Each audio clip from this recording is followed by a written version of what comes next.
Saya melihatnya ini justru Rois Amla yang melanggar anggaran dasar dan anggaran rumah tangga karena mengambil satu keputusan yang tidak sesuai dengan real organisasi kita. Bahkan kalau mau lebih brutal lagi, Gus Ipul pun harus mundur. Kenapa? Karena dia rangkap jabatan sebagai sekretaris, sekjen, dan sebagai menteri sosial. Bahwa betul secara langsung di anggaran dasar, di anggaran rumah tangga tidak ada tertulis, tapi ini soal tanggung jawab bagaimana secara purna waktu mampu menjalankan tugas. Yang kedua, supaya tidak ada konflik interest kepentingan dalam menjalankan tugas-tugas sebagai sekjen di dalam organisasi sebesar Nahdlatul Ulama ini. Artinya secara etis harusnya beliau mundur kan. Makanya saya bilang kalau ada yang harus mundur, itu 2 orang. Saya sama sekali tidak terbersit pikiran untuk mundur karena saya mendapatkan amanat dari muktamar ini untuk 5 tahun. Dengan jajaran Surya saya sudah bertemu sejumlah dan semua yang sudah saya temui menyesali karena mereka tidak mendapatkan informasi yang utuh pada mulanya. Nah, ketika saya beri penjelasan sehingga utuh, mereka menyesal. Dan insya Allah ya mudah-mudahan dalam waktu dekat bisa diwujudkan pertemuan para kiai-kiai termasuk para kiai sepuh. Assalamualaikum warahmatullahi wabarakatuh. Om Swastiastu, Namo Buddhaya, salam kebajikan. Sahabat-sahabat dimanapun juga berada, kisruh PBNU semakin memanas sahabat ya. Dimana hari ini warga Nahdien itu sudah membincangkan ini dengan sangat luar biasa. Tidak saja berbincang melalui arus langit atau yang biasa kita kenal dengan media sosial, tapi juga di arus darat pun ini menjadi perbincangan yang sangat luar biasa. Dan itu wajar karena bagaimanapun juga NU ini adalah salah satu organisasi terbesar di Indonesia dan juga menjadi barometer atas keberlangsungan bangsa Indonesia ini. Artinya kalau NU goyah, maka itu juga sangat berbahaya bagi NKRI sahabat. Jadi wajar kalau semua orang menjadi gelisah atas kisruh yang terjadi ini. Tetapi saya tidak mau terlalu dalam membahas soal seperti apa relasi NU dengan Indonesia. Tidak dalam konteks itu dulu. Tetapi tetap kembali membahas soal konteks di mana Gus Yahya secara sepihak itu diminta mundur oleh Rois Am PBNU. Yang saya kira juga rapatnya tidak bulat ya, karena tanda tangan yang keluar itu yang beredar itu tunggal. Biasanya kan sepasang, ada ketua umum, ada sekjen, atau istilahnya kalau di Nahdlatul Ulama Rois Am, Khatib Am. Nah, ini yang tidak terjadi. Oleh karena itu, sekali lagi dalam anggaran dasar dan anggaran rumah tangga secara administratif saja ini sudah malpraktik sahabat. Belum lagi keputusannya yang menurut saya sangat barbar. Itu sangat tidak NU sekali ya dalam konteks anggaran dasar dan anggaran rumah tangga, karena jelas sekali bahwa kalaupun ada pelanggaran yang sangat besar, dalam artian pelanggaran yang tidak bisa ditoleransi, bisa saja itu ketua umum Tanfiziyah PBNU diberhentikan, tapi itu rapat gabungan. Rapat gabungan yang saya maksudkan di situ ada antara Dewan Suro atau Rois Am dengan Tanfiziyah, jadi bergabung semuanya. Dan yang memimpin itu adalah Rois Am, ketuanya ya, dan juga didampingi oleh salah seorang pengurus Tanfiziyah yang dimandat mewakili ketua umum Tanfiziyah yang lagi bermasalah. Itu baru bisa. Dan itu saya kira tidak sesederhana seperti yang terjadi pada momentum yang membuat kita semua ini hiruk pikuk ribut, karena terus terang ini memang membuat kita kaget semua. Lalu kemudian karena keriuhan ini muncul persepsi yang berbeda-beda. Malah ada yang mengatakan bahwa seharusnya yang mundur adalah yang melanggar anggaran dasar dan anggaran rumah tangga.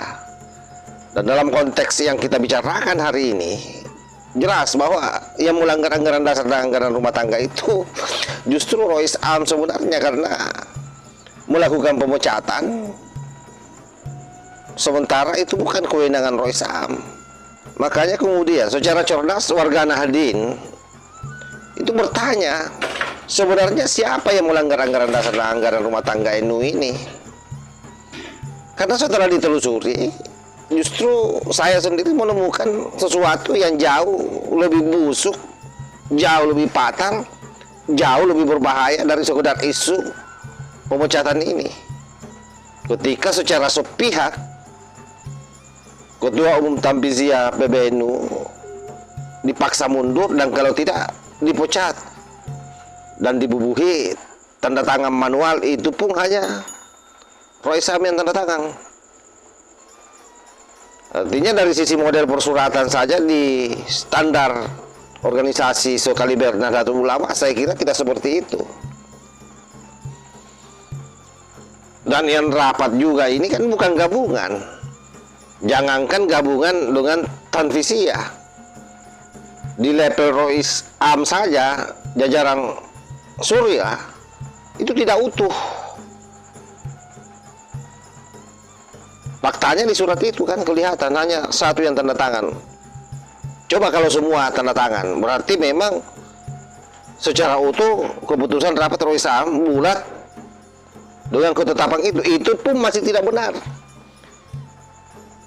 Apalagi hanya ditandatangani satu orang. Saya awalnya mendengar isu ini, sahabat, jujur ya, saya anggap ini berita hoax. Makanya saya agak lambat membahas. Nanti saya scroll di YouTube, aduh ternyata rame ini, sudah banyak sahabat-sahabat termasuk dari kalangan Nahdien sendiri yang membahas.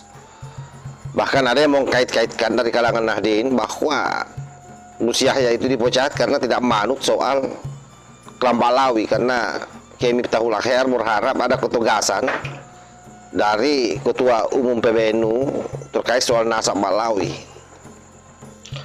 Macam-macam lah persepsi daripada warga Nahdien, yang saya kira memang terutama di Pulau Jawa ya, itu memiliki akses informasi yang saya kira sangat lancar ke atas ya, karena mereka memiliki cantolan masing-masing. Nah, sehingga ini sudah menjadi perbincangan yang betul-betul viral, dan ini sampai pada struktur bawah sekalipun Gus Ipul sudah memberikan penjelasan, sudah mengumumkan agar kita tenang saja katanya. Biarlah ini menjadi ranahnya Dewan Suro. Jadi memang seolah-olah Gus Ipul ini pecah kongsi dengan Gus Yahya, bukan lagi seolah-olah ya. Yang faktanya seperti itu. Bahkan banyak kiai-kiai kampung di kanal-kanal YouTube itu juga sudah speak up. Salah satunya Kiai Nur Ikhya. Kalau Kiai Nur Ikhya itu jelas sekali pandangannya. Kalau ada yang harus mundur, yang mundur itu adalah Kiai Miftahul Akhyar, bukan Gus Yahya. Atau kalaupun misalnya dengan terpaksa harus mundur dua-duanya dan solusinya MLB. Cuma kalau saya sendiri, saya tidak sepakat dengan MLB. Kenapa saya tidak sepakat dengan MLB? Karena saya kira permasalahan-permasalahan seperti ini masih bisa diperbaiki. Apalagi pelanggaran yang dituduhkan ke Gus Yahya itu sangat tidak bersyarat untuk beliau diberhentikan di tengah jalan. Saya melihatnya ini justru Rois Am lah yang melanggar anggaran dasar dan anggaran rumah tangga, karena mengambil satu keputusan yang tidak sesuai dengan rel organisasi kita. Bahkan kalau mau lebih brutal lagi, Gus Ipul pun harus mundur. Kenapa? Karena dia rangkap jabatan sebagai sekretaris Sekjen dan sebagai Menteri Sosial. Bahwa betul secara langsung di anggaran dasar, di anggaran rumah tangga tidak ada tertulis.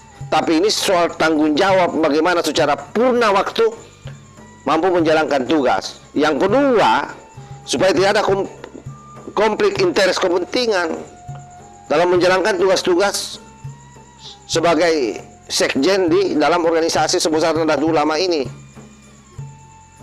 Artinya secara etis harusnya beliau mundur kan. Makanya saya bilang kalau ada yang harus mundur itu 2 orang.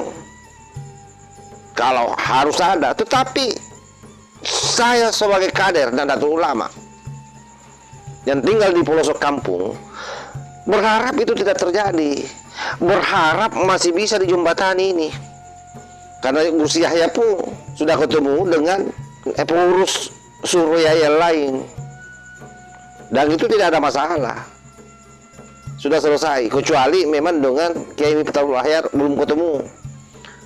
Saya dapat bocoran Gus Yahya itu sampai 5 kali mau ketemu dengan Roy Sam, tapi tidak dikasih ruang untuk ketemu. Ini kan keterlaluan sahabat. Kalau betul terjadi itu ya, karena ini juga informasi saya dapatkan dari sahabat-sahabat dalam lingkaran dalam lah. Keterlaluan. Orang tua ini kan mestinya bijak, mewadahi semua. Tidak perlu terjadi hal-hal yang seperti ini.